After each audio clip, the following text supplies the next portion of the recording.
welcome back, everybody, to our second installment of 31 for 31. This episode, the Arizona Coyotes. I almost called them the Phoenix Coyotes. To my left is 4-8 Gaming. To my right is Tilted JT. He's on the wagon. So, yeah, boys, Arizona Coyotes. Thoughts on this past year? Decent. I mean, listen. Very decent. Surprisingly decent.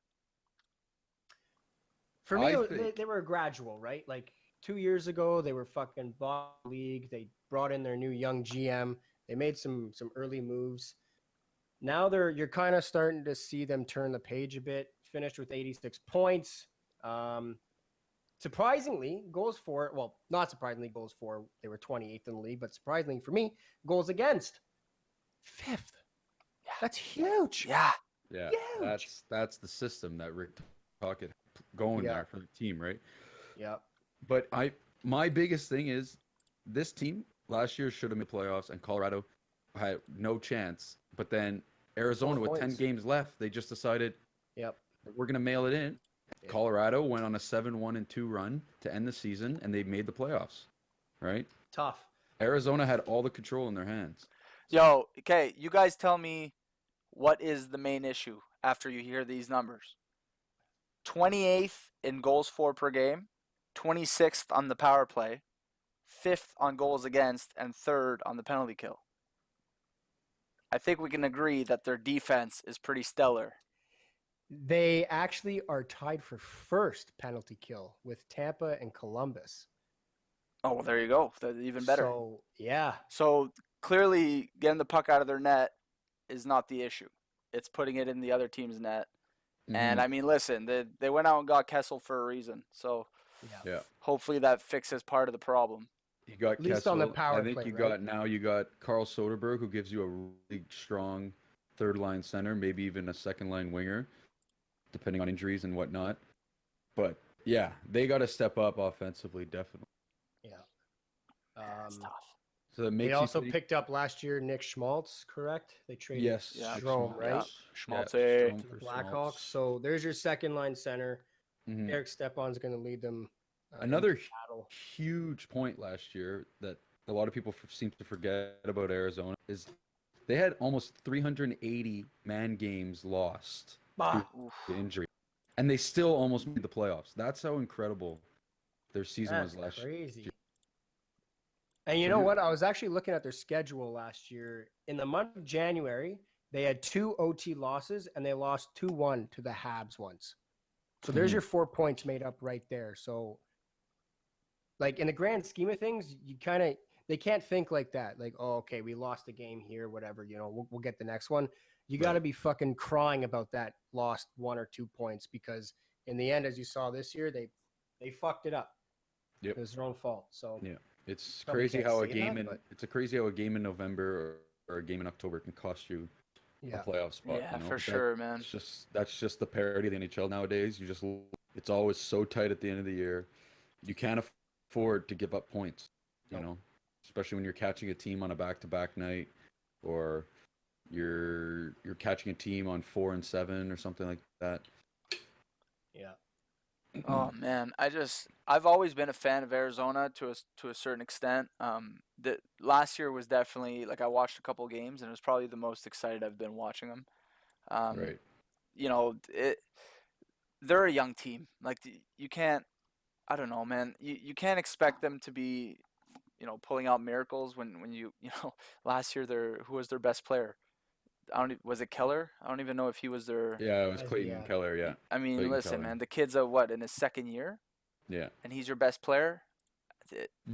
It's tough, dude. Like, you can't expect too much, and the fact that they finished, just a couple points out of the wild card, is pretty astonishing. And the kid was their best player, but he had 14 to put it into perspective. Put it in perspective. Not one guy on their team scored 20 goals. That's insane.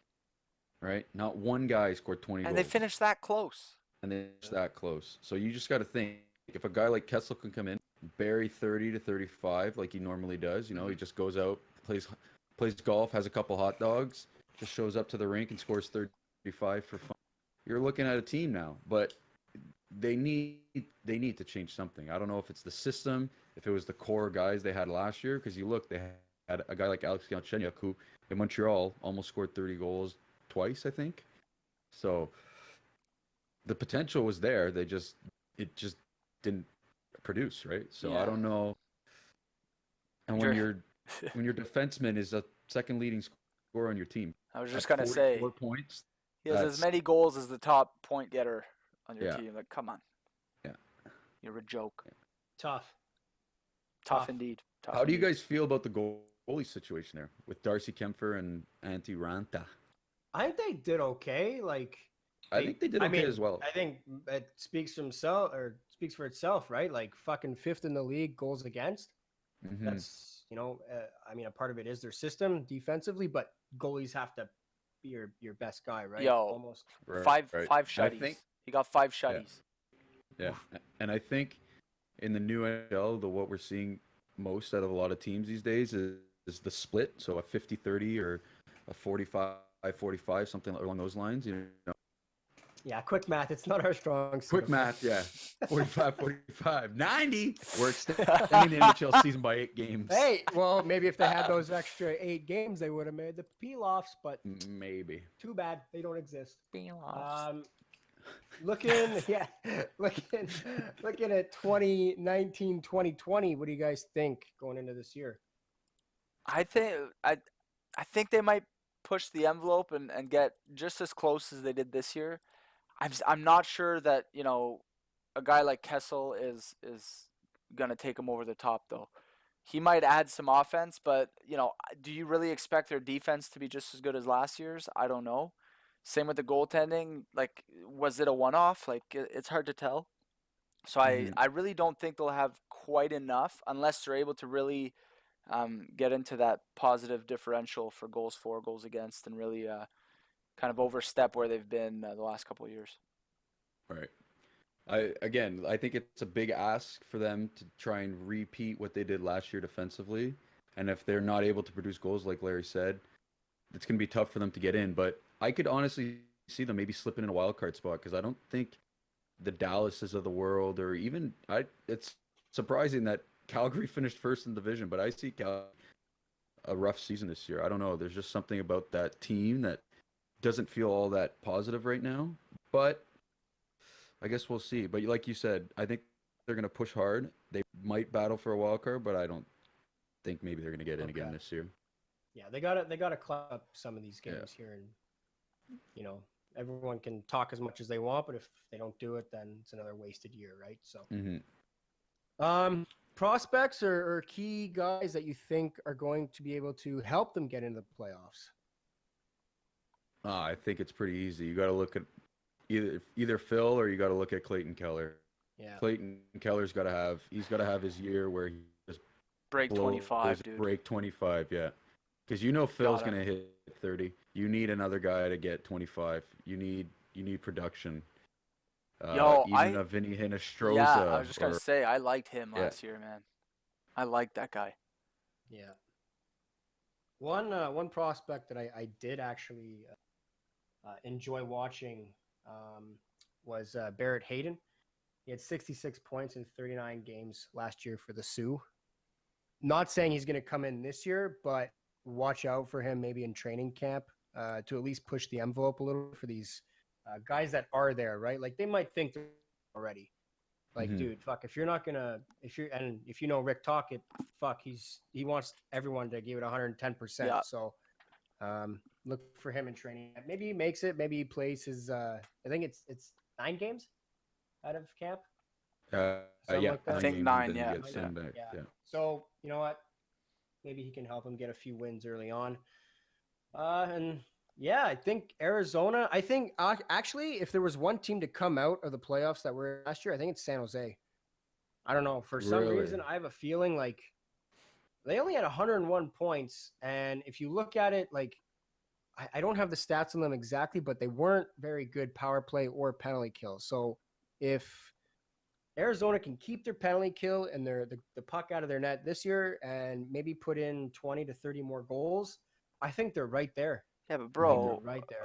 like 101 points is It's a lot of points. Well, that's why I almost laughed when I said I don't feel like Calgary's gonna have that good of a season this year. But I guess we'll talk about that when we It's get tough, to that. right? Yeah. Yeah. Because you look at their team and look at all the guys who had career years. Typically in the NHL, you don't have like a linear growth, right? You have ups and downs. So, But it's it's not tough like they for- didn't lose anybody. They're the exact same team. well, they didn't lose anybody, but they also got San Milan Jose Lucic lost on their team. But, Pavelski, right? Who, I mean, I think, didn't Pavelski have more than 35 tucks, right? I think he had close to 40. Yeah. Over So 40. you take that away. Where the fuck is that coming from? Yeah, you now? know what? I'm gonna go fuck myself because I actually forgot about Pavelski. So, Yeah. Hey, listen, I'll fuck you for yourself, okay? 38. You got 38 tucks last year. Yeah. In 75 games. So not bad. I think it's going to be interesting. Again, they're kind of in the West. We don't get to watch them much, but we'll see.